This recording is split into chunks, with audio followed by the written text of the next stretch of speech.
귀에는 안 들렸는데 요한의 귀에만 이 말씀이 잘 들렸습니다. 자, 13장 34절 말씀입니다. 34절.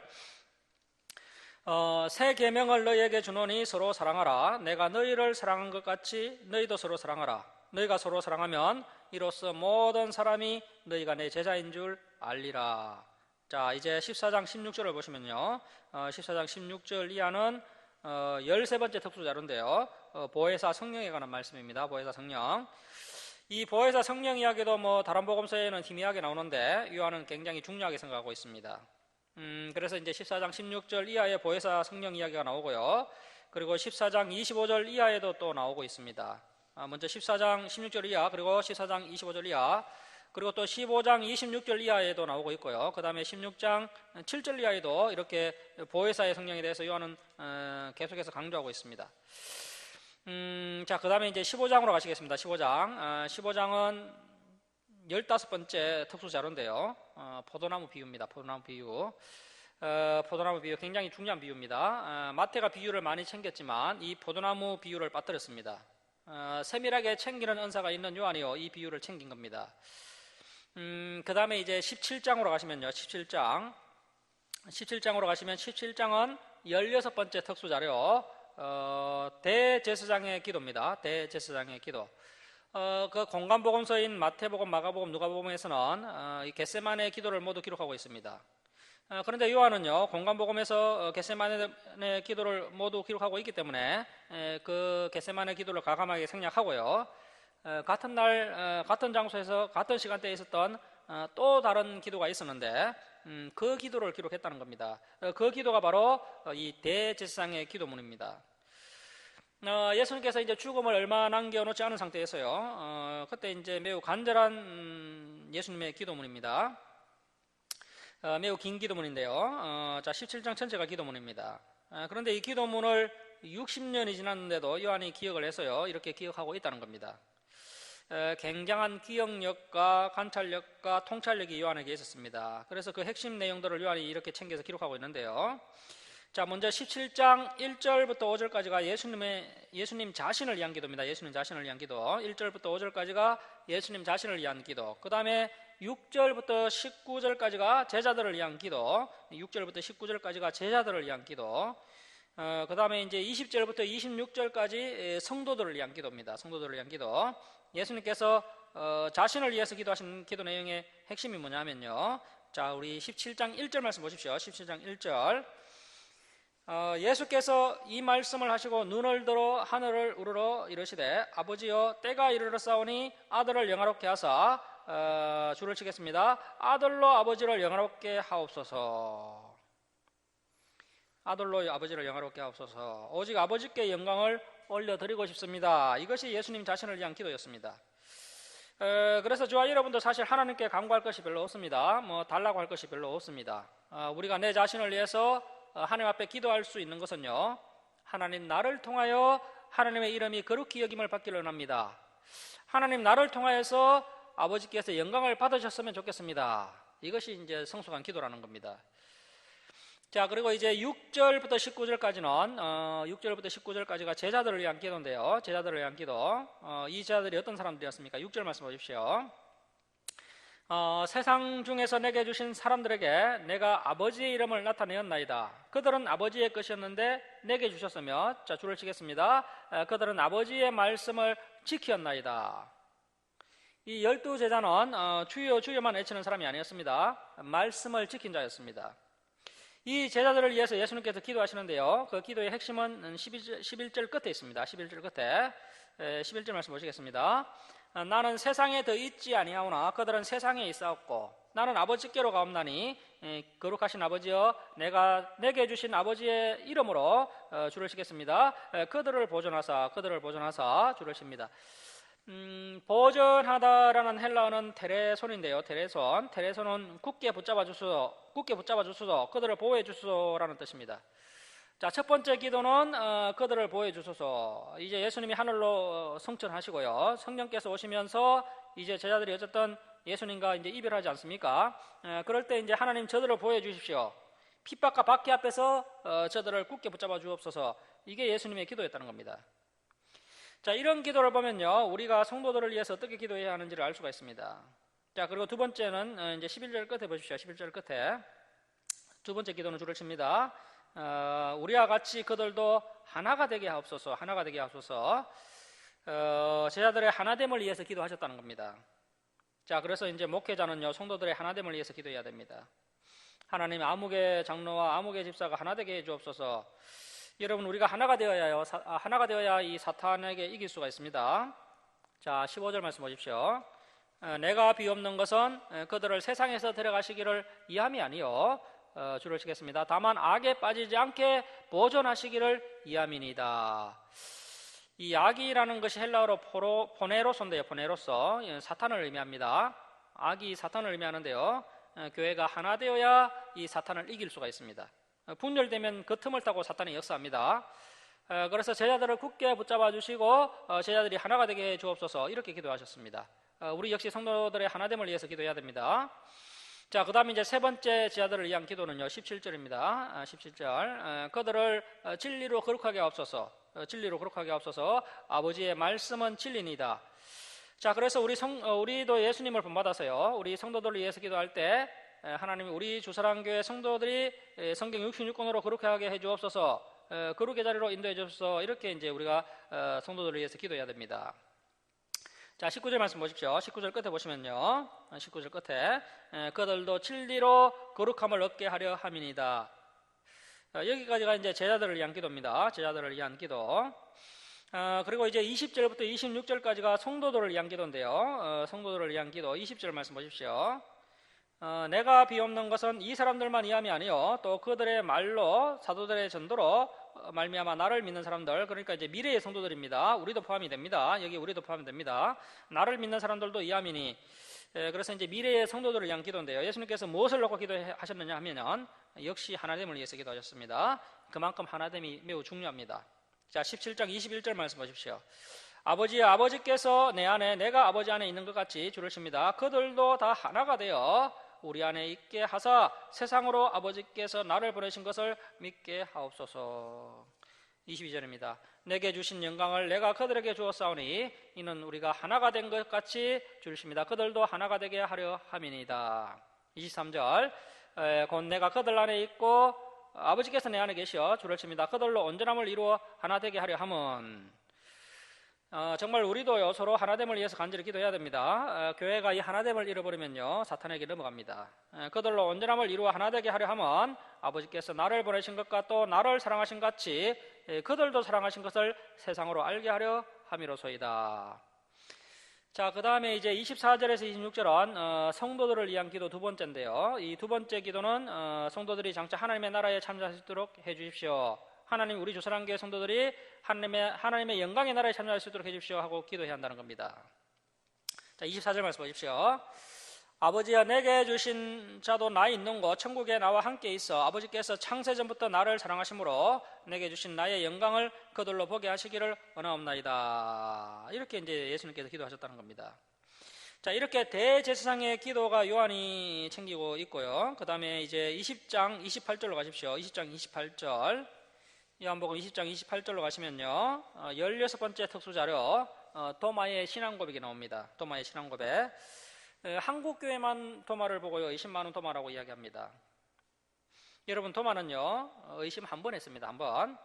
한 번 의심한 걸 가지고 의심많은 도마라고 하면 안 됩니다.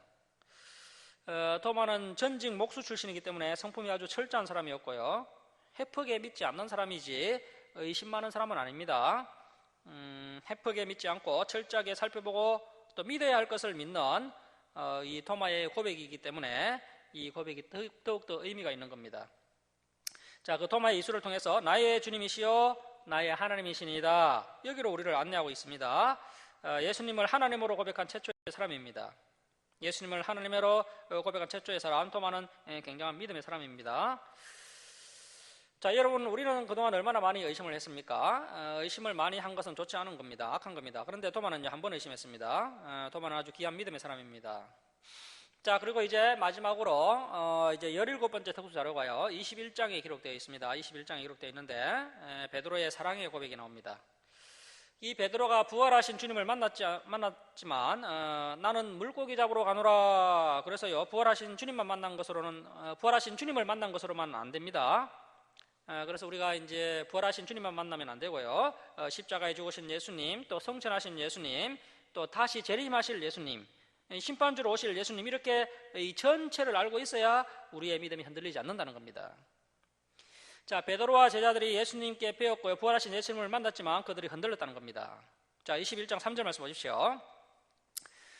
시몬 베드로가 나는 물고기 잡으러 가노라 하니 그들이 우리도 함께 가겠다 하고 나가서 배에 올랐으나, 자, 이렇게 해서 이제 7명의 제자가 베드로와 함께 물고기 잡으러 갑니다. 하지만 그날 밤에 아무것도 잡지 못하였더니, 자, 여러분이 베드로가요 프로어부지 않습니까? 얼마나 오랫동안 고기를 잡았습니까?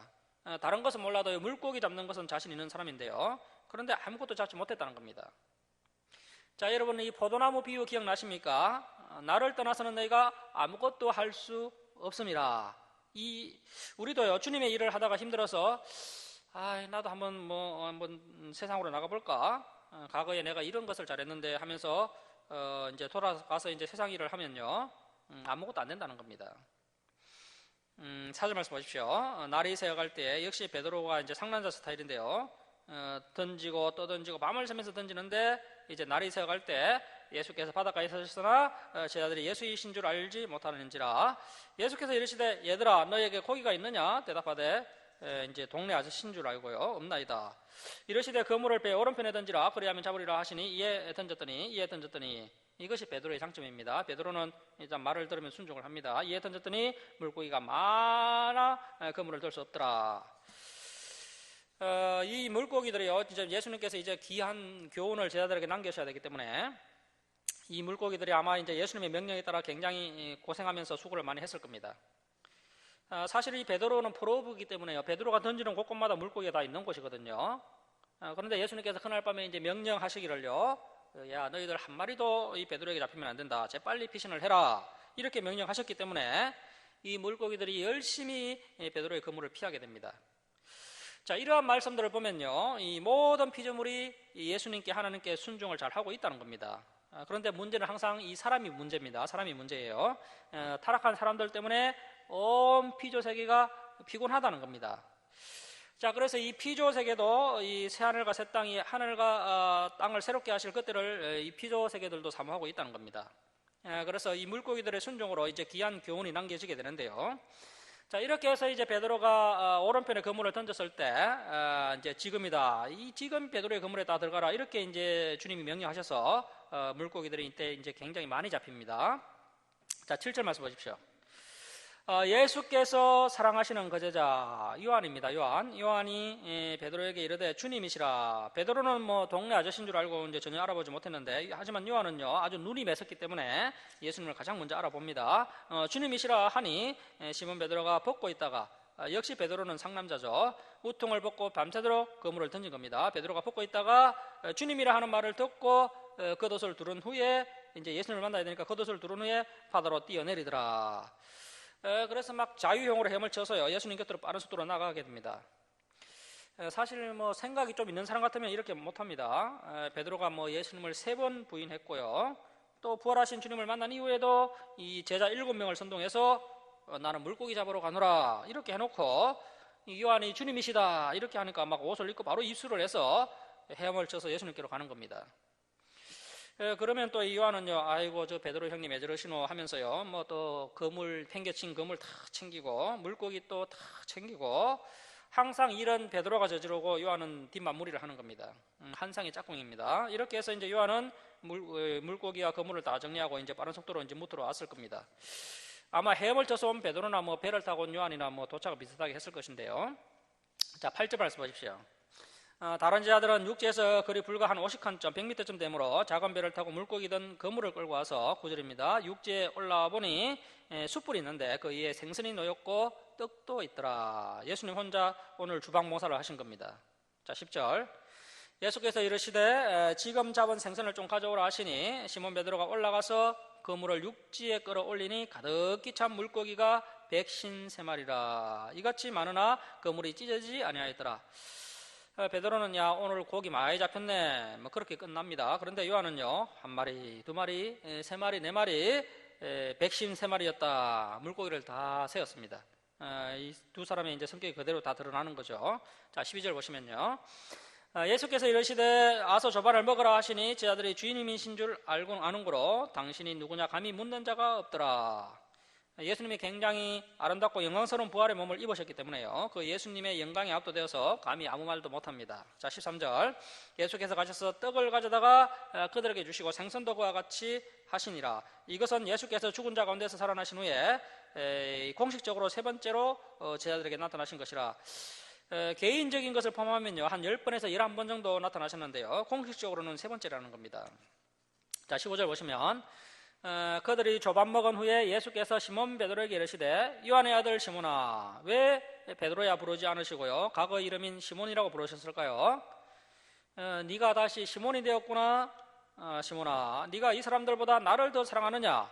자 왜 이렇게 예수님께서 질문하시느냐 하면요 며칠 전에 베드로가 모두가 주를 버릴지라도 저는 결코 주님을 버리지 않겠습니다 이렇게 이야기했기 때문에 예수님께서 다른 제자들보다 나를 특별히 더 사랑하느냐 이렇게 물어보신 겁니다. 나를 더 사랑하느냐 하시니 이르되 주님 그러하나이다. 내가 주님을 사랑하는 줄 주님께서 아시나이다. 자 베드로가요 주님 사랑합니다 라고 이야기해야 하는데 직접적으로 사랑합니다 라고 이야기하지 못합니다. 소극적으로 내가 주님을 사랑하는 줄 주님께서 아시나이다.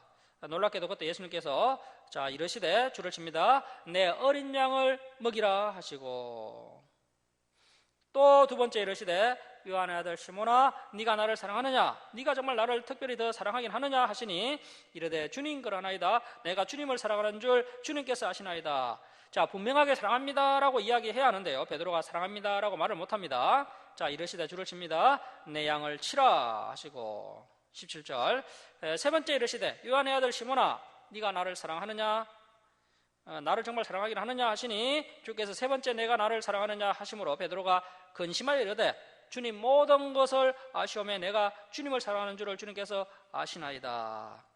자 끝까지 분명하게 제가 주님을 사랑합니다 라고 대답을 하지 못합니다. 예수께서 이르시되 자 줄을 칩니다. 내 양을 먹이라. 자 베드로는 이번 어려움을 만나기 전에는요 본인의 믿음이 꽤 괜찮은 줄 알았습니다. 하지만 이런 큰 시험 앞에 자신의 믿음이 얼마나 연약한지를 절실히 깨닫게 됩니다.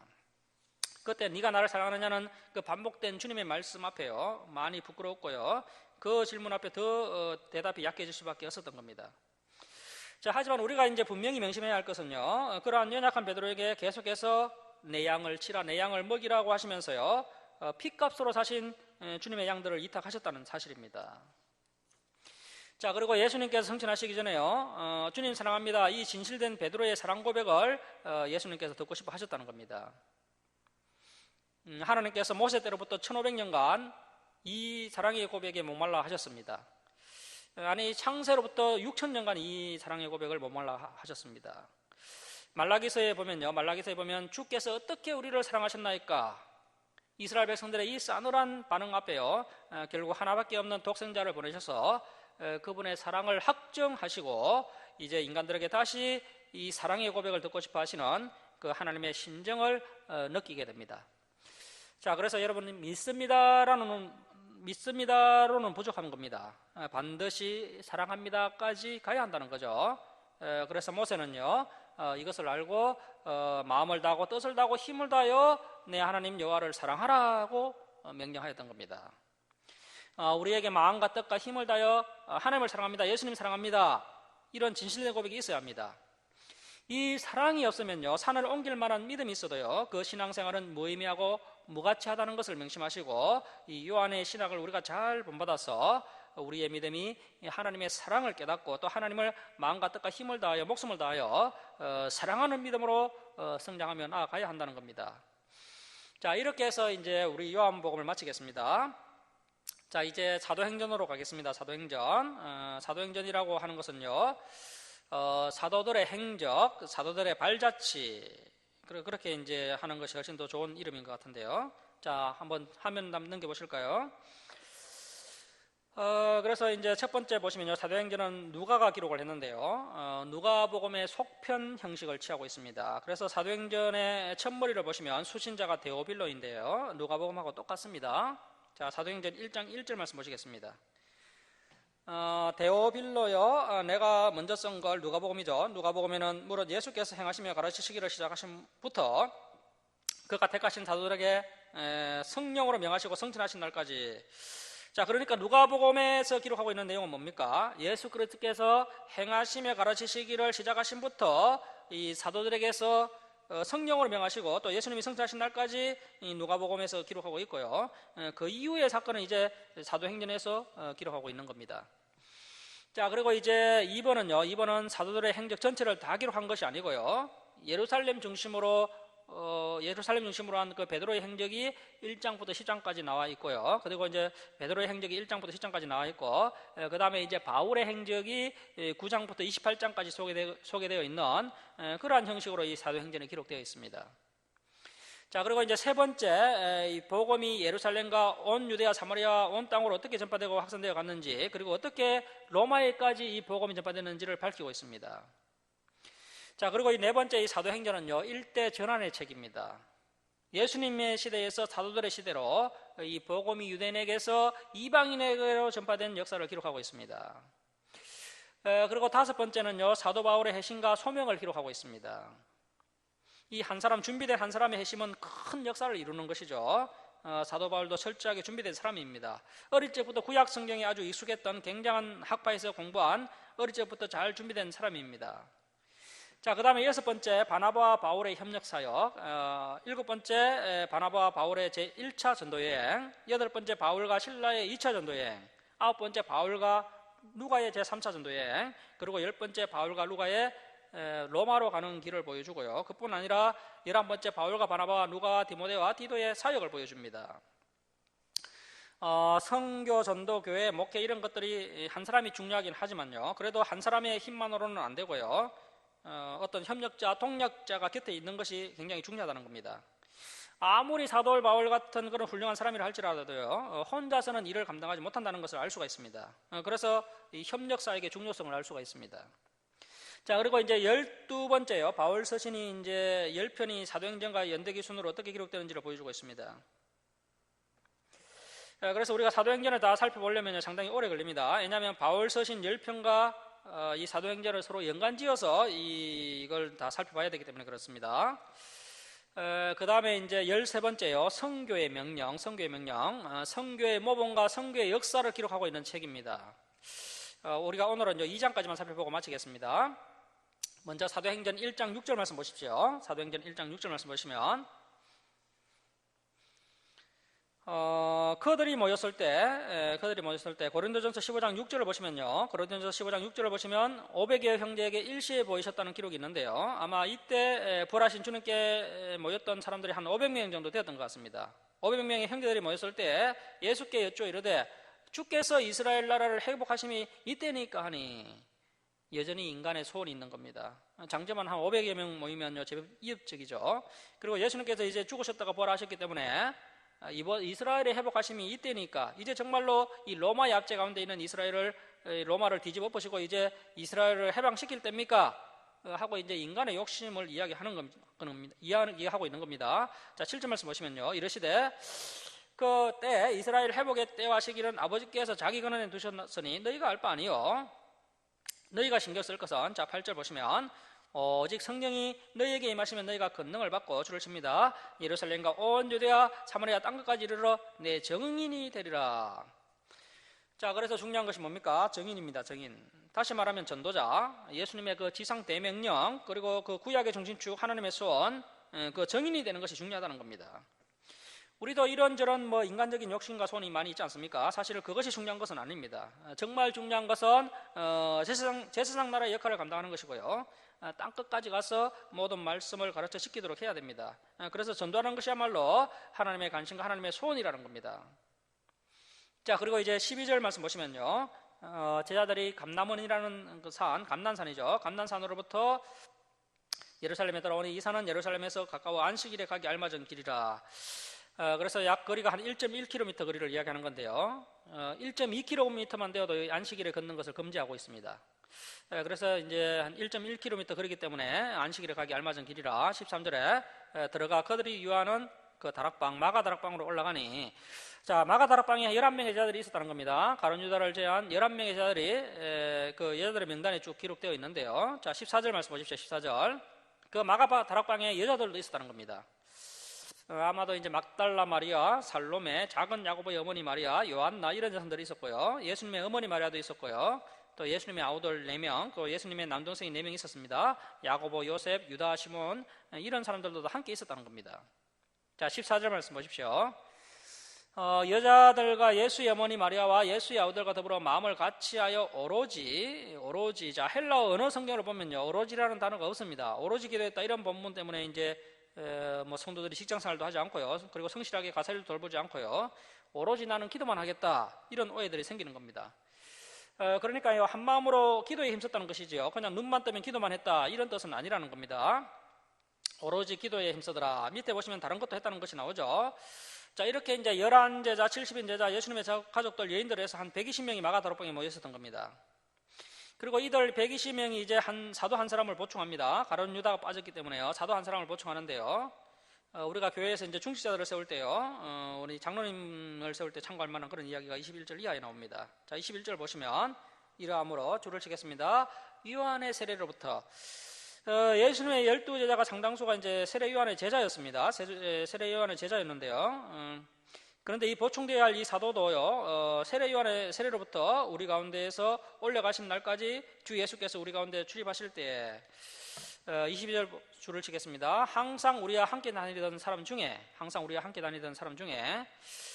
줄을 치놓으시고요. 그래서 여러분 몇 년을 함께 같이 하다 보면요, 뭐 여러 가지 일을 만나게 됩니다. 그런 어려움과 난관들을 다 통과하고 또 함께 고난을 이겨내고 그렇게 함께 한 사람 중에서 이 교회의 중직자가 세워져야 한다는 겁니다. 아이고 참 보기 드문 참 의사 선생님께서 우리 교회에 새로 오셨단다. 보니까 그 의사 선생님이 오래 전부터 믿음 생활도 하셨고 뭐 비록 우리 교회에 등록한 지 얼마 되지는 않았지만 이참에 우리 장로를 세워야 되겠다. 이렇게 장로를 세우면요 걸려드는 겁니다. 항상 우리와 함께 다니던 사람 중에 하나를 세워 우리와 더불어 예수께서 벌하심을 증언할 사람, 역시 사도의 사명은 증거자입니다. 구도자를 넘어서서요 전도할 사람을 세웠다는 겁니다. 전도할 사람이 되게 하여 하리라 하거늘. 23절 그들이 두 사람을 내세우니.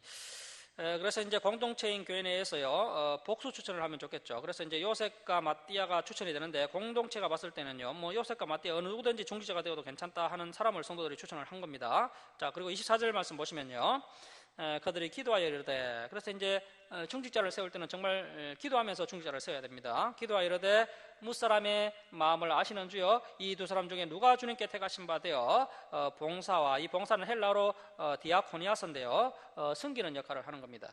섬기는 역할 및 사도, 이 사도는 아포스톨레인데요 아포스톨레는 근위 있는 선포자, 근위 있는 말씀 선포자. 그래서 주의 정도는 두 가지 균형이 맞춰져야 됩니다. 근위 있는 말씀 선포자와 또 섬기는 자, 이 두 가지 개념을 함께 가지고 있어야 됩니다. 자, 봉사 및 사도의 직무를 대신할 자인지를 보이시옵소서. 유다, 가룟 유다는 이 직무를 버리고 제 곳으로 갔나이다 하고, 자 26절 제비 뽑아 마띠아를 얻으니 그가 11사도의 수에 들어가니라. 자 이렇게 해서 이제 마띠아가 12사도 안에 들어가게 됩니다. 그래서 이제 성도들이 뜻을 모아 두 사람을 청구하고요. 그리고 하나님께서 직접 개입하셔서 한 사람을 선택하는 방법, 굉장히 좋은 방법인데요. 만약에 교회에서 이렇게 이제 중직자를 뽑는다면 아무런 문제가 없을 겁니다. 그리고 이렇게 선택받은 사람은 정말 하나님께서 나를 선택하셨다는 그런 인식이 분명하게 되는 거죠. 그런데 오늘날 장로교회에서는요 이런 식으로 장로님을 뽑지 않습니다. 자 그리고 이제 2장 1절 말씀 보시겠습니다. 2장 1절 말씀 보시면요 오순절 날이 이미 이름에 그들이 다 같이 한 곳에 모였더니 호련히 하늘로부터 급하고 강한 바람 소리 같은 소리가 있어 그들이 앉은 온 집에 가득하며 마치 불의 혀처럼 갈라지는 것들이 그들에게 보여 각 사람 이에 하나씩 임하여 있더니. 여기에 좀 적어 놓으시기 바랍니다. 성령님의 공식적 대비식이라고 좀 적어 놓으십시오. 성령님의 공식적 대비식. 사실은 성령께서는 창세전부터 함께 사역을 하고 계셨지만요 성령께서 공식적으로 대비하신 것은 이 오순절 때였습니다. 그래서 성령님의 공식적 대비식, 기독교 역사상 딱 한 번 있었던 사건입니다. 여러분 대비식을 여러 차례 하는 경우는 없지 않습니까? 역사상 딱 한 번 있었던 겁니다. 성령님께서 이렇게 임하시게 되고요 이제 우리가 마음을 열고 그분을 영접하면요 성령께서는 내 안에 이제 내주하게 되는 것이고요. 그래서 뭐 성령께서 다시 올라갔다 내려갔다 하시면서 그렇게 계속해서 뭐 대비식을 하는 것이 아니라는 겁니다. 이미 성령은 임하셨고요. 이제 개개인이 그 마음의 문을 열면 그 사람 가운데 성령께서 내주하십니다. 내주하실 때 이제 중생의 체험을 하게 되는데요. 그 중생의 체험도 뭐 사람마다 다양하다는 겁니다. 자, 이렇게 이제 성령께서 기독교 역사상 딱 한 번 있었던 공식 대비식을 하게 됩니다. 그리고 이제 4절 말씀 보십시오. 그들이 다 성령의 충만함을 받고 성령이 말하게 하심을 따라 줄을 치겠습니다. 다른 언어들로 말하기를 시작하니라. 자, 여러분 기도한 것이 아니라요, 다른 언어들로 말하기 시작합니다. 이 말이 무슨 말일까요?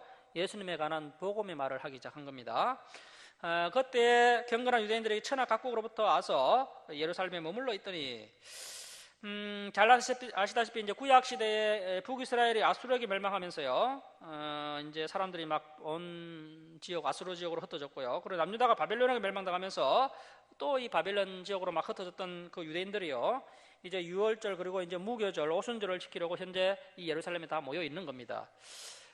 이 사람들이 이제 시간이 이제 수백 년 흘러가면서요, 이 디아스포라 유대인들이 이제 자신의 모국어 히브리어는 구사하지 못하고요, 자기가 흩어져 있는 그 현지어, 그 현지어를 사용하는 유대인들이 이제 절기를 지키기 위해서 이렇게 예루살렘에 몰려들었던 겁니다. 자, 6절 말씀 보시면요, 이 소리가 나매 큰 무리가 모여 줄을 칩니다. 각각 자기의 방언으로 제자들이 말하는 것을 듣고 소동하여.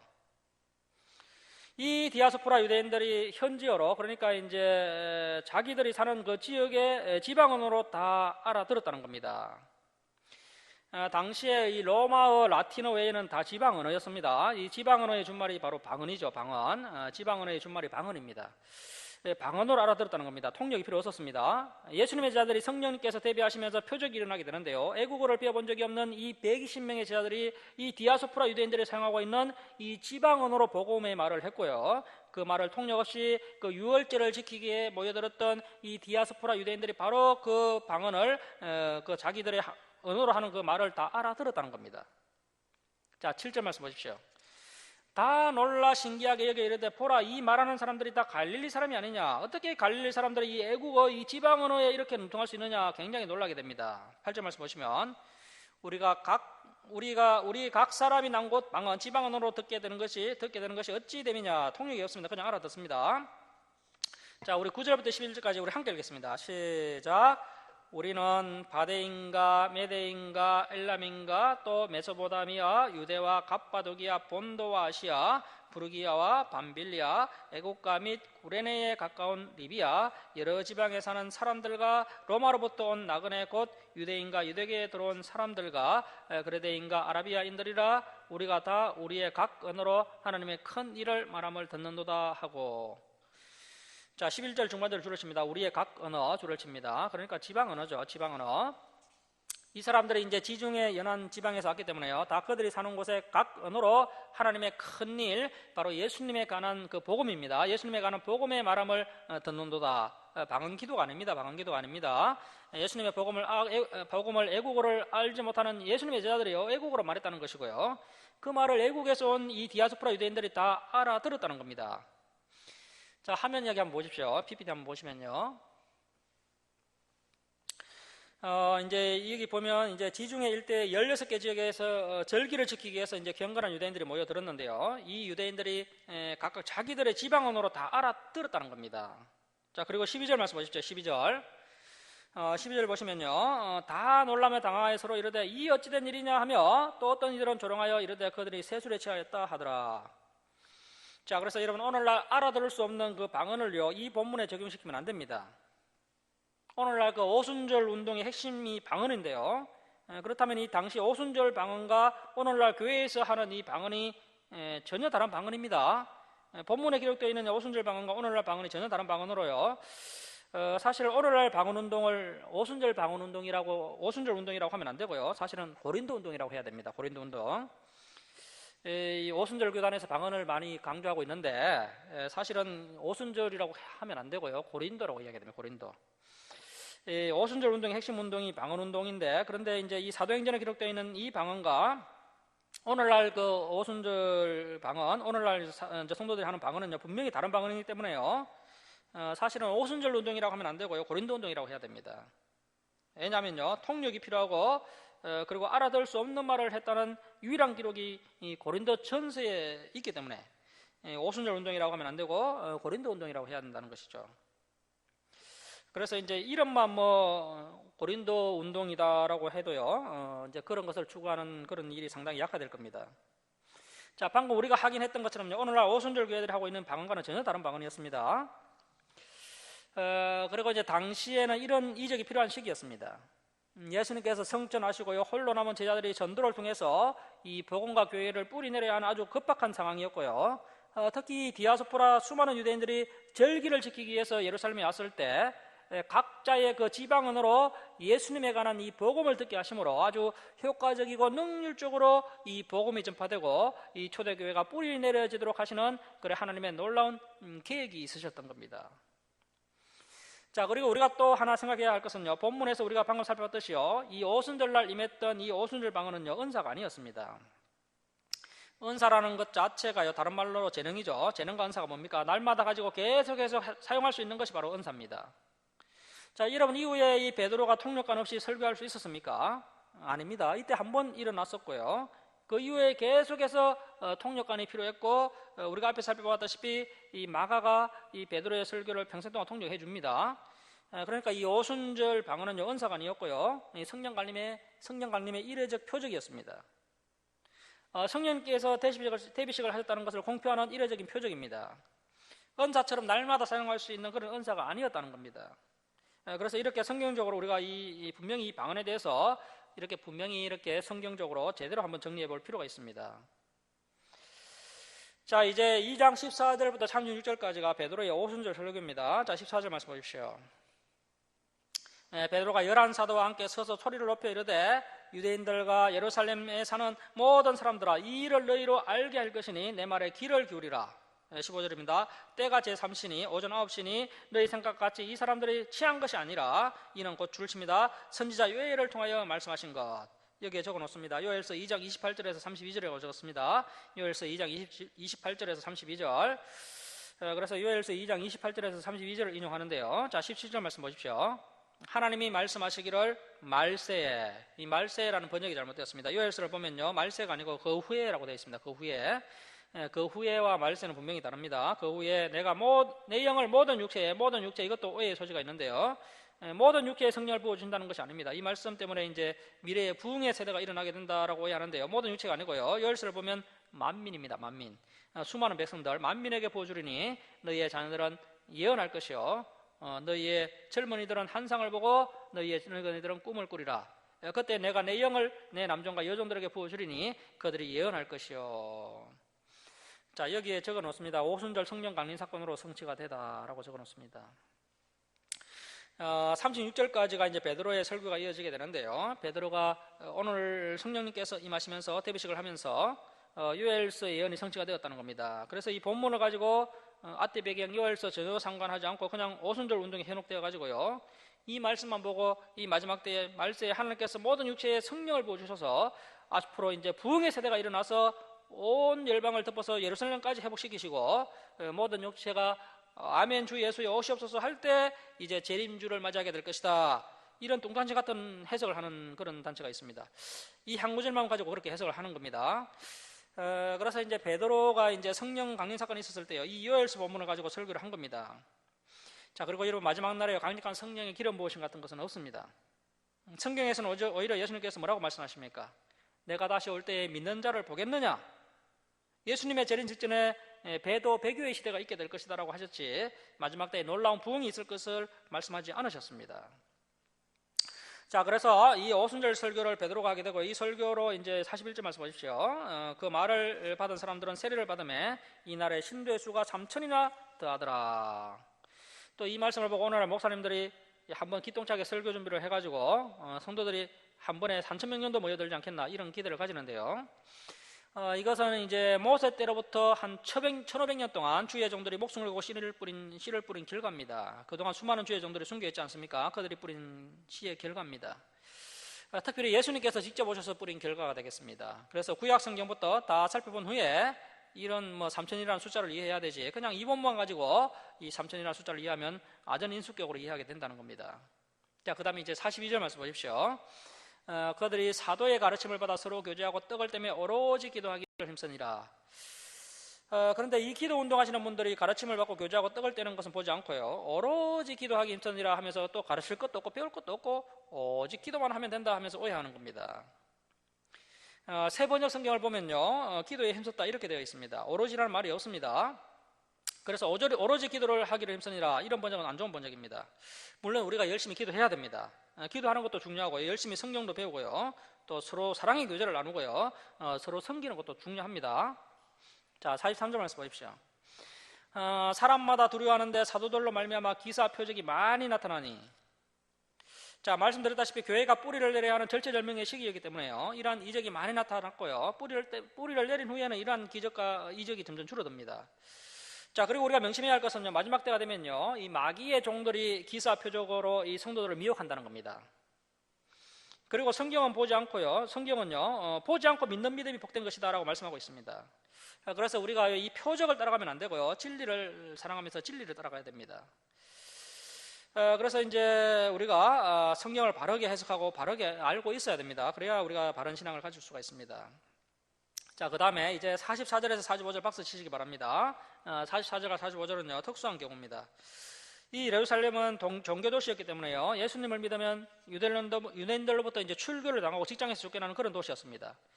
그래서 결국에는 재산을 팔아서요, 그 돈을 가지고 교회에서 모여서 서로 음식을 나눠 먹는 방법밖에는 당시에는 살 길이 없었습니다. 이러한 특수한 상황과 배경이 있었기 때문에 이렇게 물건을 통용하고 재산을 판 것이지요, 보편적으로 오늘날 모든 교회가 해야 될 그런 모델이다, 본받아야 하는 교회원이다, 이렇게 적용하면 절대 안 된다는 겁니다. 그래서 교회는 재산 공동체가 아니고요, 신앙 공동체면 충분합니다. 하지만 당시 예루살렘은 아주 잘한 행동입니다. 이때 이제 성도들이 재산을 다 팔아 바쳤기 때문에 AD 70년에 예루살렘이 로마에 의해서 완전히 멸망하기 직전에요, 기독교인들이 뭐 미련 없이 이제 이방인들에게 전도를 하기 위해서 아주 쉽게 예루살렘을 떠날 수 있었던 것이고요. 그래서 이제 기독교 성도들이, 초대교회 성도들이 이때 멸망을 피해서 다 살아남을 수 있었던 겁니다. 그래서 이제 44절과 45절은 모두가 본받아야 할 보편적 교훈이 아니고요, 아주 특수한 경우다라는 것을 명심하시기 바랍니다. 얼마 전에 어디입니까? 토요일 하는 그 프로그램 보셨나요? 이단 신옥주 나오는 성도들이 막 다 팔아가지고 피지로 가서 무슨 교회입니까? 신옥주 이단 교회 다 바치고 그렇게 했던 장면들을 봤는데요, 성도들이 하나님의 말씀을 모르면요, 그렇게 되는 겁니다. 그래서 우리가 바른 성경을 배워야 한다는 것이죠. 자, 46절 말씀 보십시오. 46절. 날마다 마음을 같이하여 줄칩니다. 성전에 모이기를 힘쓰고. 그래서 정말 성도들은요, 모여야 됩니다. 기본 본문에 모여야 됩니다. 공예배에 열심히 참여해야 됩니다. 성전에 모이기를 힘쓰고 집에서 떡을 떼며 서로 교제하고 기쁨과 순전한 마음으로 음식을 나누어 먹고. 그래서 이제 이 교회에서 예배와 교제에 힘써야 합니다. 예배만으로는 안 되고요, 교제만으로도 안 되고요, 반드시 예배와 교제에 힘쓰는 교회가 되어야 됩니다. 자, 47절 보시면요, 하나님을 찬미하며 또 온 백성에게 칭송을 받으니 주께서 구원받는 사람을 날마다 더하게 하시니라. 자, 우리 오늘 여기까지 살펴보고요, 이제 3장부터는 다음 주에 살펴보도록 하겠습니다. 자, 기도하고 마치겠습니다.